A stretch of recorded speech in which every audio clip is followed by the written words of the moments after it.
여기 올 땐 느낌이 좀 다른 게 꼭 고향에 온 느낌처럼 우리 추울 때도 고생 많았고 1년이 될 때까지 계속될 줄은 몰랐지만 그 오랜 기간 정민이 계속 해주셔서 감사드리고 사실은 이런 모임이 필요 없어지길 바랬는데 1년이 지나도 사실 달라진 게 없는 게 가슴이 아프고요.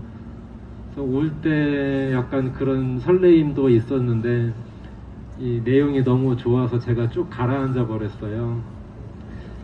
많은 분들이 생각해 주시는 걸 일단 정민이가 알고 있을 것 같고요. 정민이에게 할 말이 있으면 하라고 하셔서 어떻게 1년이 갔나 모르겠지만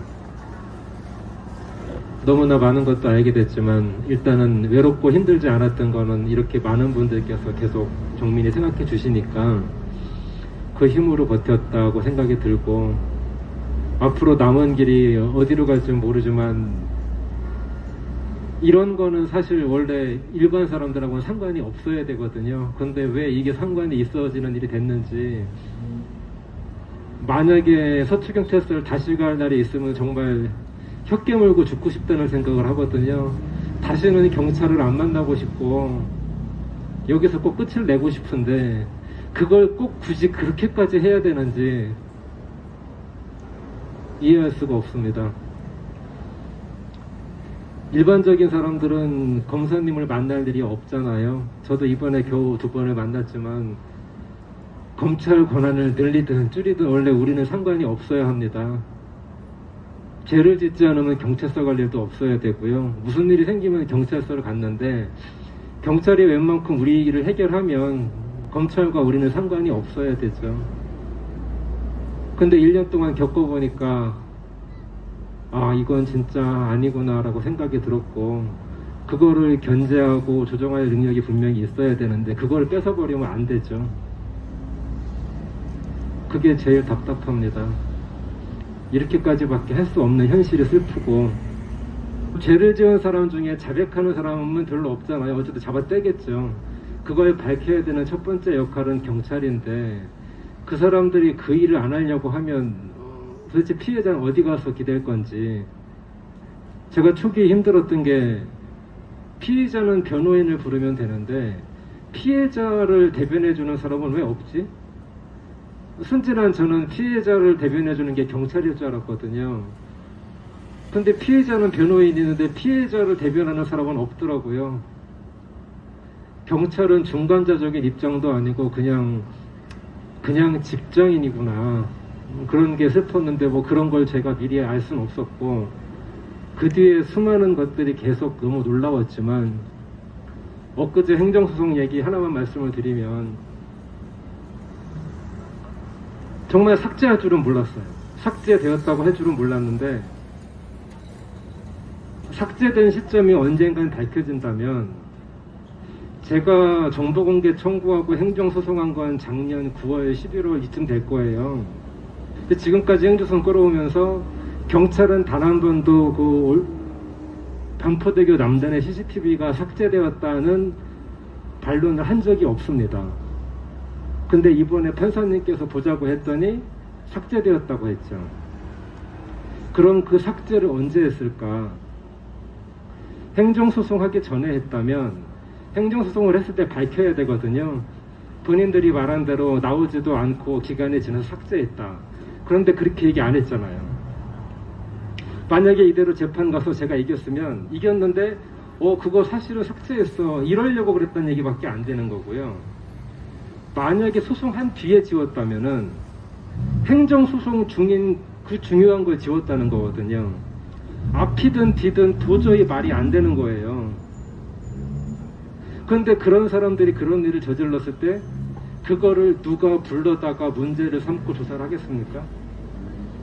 그거 누가 해야 되죠?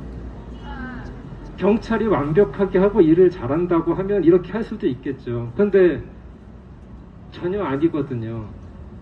그 상태에서 권한만 자꾸 키워주는 거고 그런 상태의 사람들하고 저는 다시는 만나고 싶지 않은데 우리를 지켜주는 사람이 그 사람이라니까 정말 환장할 노릇이죠. 기댈 데가 없다는 거.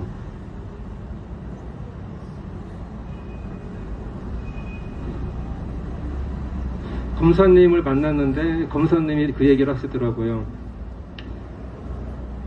똑같이 거짓말 탐지기 조사를 거부했다고. 그러니까 예전에 경찰이 조사할 때 초기에 거부한 거 말고 검사님이 수사를 맡은 뒤에 거짓말 탐지기 조사 얘기를 했는데 또 거부했다고 하더라고요. 피의자가. 뭐 너무 당연한 얘기겠지만 답답한 와중에 1년의 시간이 갔고 뭐 대단히 특별히 많은 증거가 나오진 않았지만 모든 분들이나 제가 이러고 있는 건 이상한 게 너무나 많기 때문이고요. 1년이 지나도록 밝혀진 건 하나도 없는 거고 그거를 밝혀야 될 경찰은 전혀 밝힐 마음이 없는 거고 자기 마음대로 다 종결을 해버렸잖아요. 그렇게 막강한 권한을 갖고 있습니다. 수사하고 싶으면 수사하고 종결하고 싶으면 종결하고 일반 피해자는 그거를 하소연하거나 따질 수 있는 게 전혀 없는 게 현실이거든요. 그런데 더 몰아준대잖아요. 그러면 더 맘대로 하겠죠. 그거를 뻔히 보면서도 그냥 이렇게 당하고 살아야 되는 현실이 좀 슬프고 저희가 할 수 있는 최대한 더 해서 밝힐 수 있는 거 밝히고 해야 되는데 정말 죽을 때까지 서초경찰서 근처도 가기 싫고 다시 보고 싶지도 않습니다. 그리고 아까 총도문이 잠깐 말씀하셨는데 제가 시험 삼아서 몇 개의 건을 가지고 그 악플러 한 사람들을 고소를 해봤어요. 뭐 피의자처럼 많이 한 게 아니고 강도에 따라 며칠 해봤는데 결과적으로 제 경험을 말씀드리면 그 주소지를 찾아서 각각의 주소지에서 연락이 가서 실제로 경찰서에서 조사를 하고 경찰서에서 뭐 명예훼손이나 모욕죄로 송치를 검사해야 합니다. 근데 막상 또 검사님께서 보시면 보완을 내릴 때도 많고요. 이거는 다시 해라. 보완을 받으면 경찰은 귀찮으니까 불송치하면 끝나버리거든요. 그러니까 어떻게 보면 별거 아닌 거죠. 경찰이 기껏 송치시켜봤자 대단하지 않으면은 그냥 보완 수사가 나올 수도 있고 실제로 그게 유죄 판결까지 가는 건 쉬운 일이 아닌 것 같아요. 정말 모두가 인정할 만한 그런 일이 아니면. 제가 계속 테스트 중인데 제가 제일 첫 번째로 고소하고 싶었던 사람은 진짜 말도 안 되는 허위 영상을 올리는 유튜버였는데 나중에 알고 보니까 세월호 때도 헛소리에서 구속됐던 사람이거든요. 그렇게 신원이 확실한 사람을 고발을 했는데 아직까지도 소식이 없습니다. 경찰이 정말 바빠서 그런지 일이 많아서 그런지 왜 그런지는 알 수가 없습니다. 속 시원한 일은 하나도 없고 답답한 일은 많지만 우리 정민이는 많은 분들이 생각해 주시니까 알고 있고 고맙게 생각할 거라고 믿고요. 우리의 염원이 이루어지면 밝혀지리라 믿고 제가 기대를 하지 않고 힘들어도 버틸 수 있는 건 언젠간 다 벌을 받는다고 생각을 하거든요. 이번 생이든 다음 생이든 뭐든 우리가 그런 게 없으면 올바르게 살아야 될 이유 자체가 없는 거기 때문에 죄를 지은 사람은 벌을 받을 거고 그걸 도와준 사람 자기의 의무를 다하지 않은 사람들도 언젠간 다 해당되는 게 분명히 돌아올 거라고 믿기 때문에 살고 있는 거지. 만약에 우리가 사는 세상이 그런 세상이 아니라면 굳이 그 다음 날에 해를 또 볼 일도 없고 희망을 갖고 살 일도 없다고 생각을 하거든요. 그런 걸 여기 이렇게 입증해 주고 계시잖아요. 앞으로 계속 어떻게 될지 두고 보시고 관심 가져주시고 그 타면서 많은 힘 주셔서 고맙고요. 저도 계속 힘내겠습니다. 감사합니다.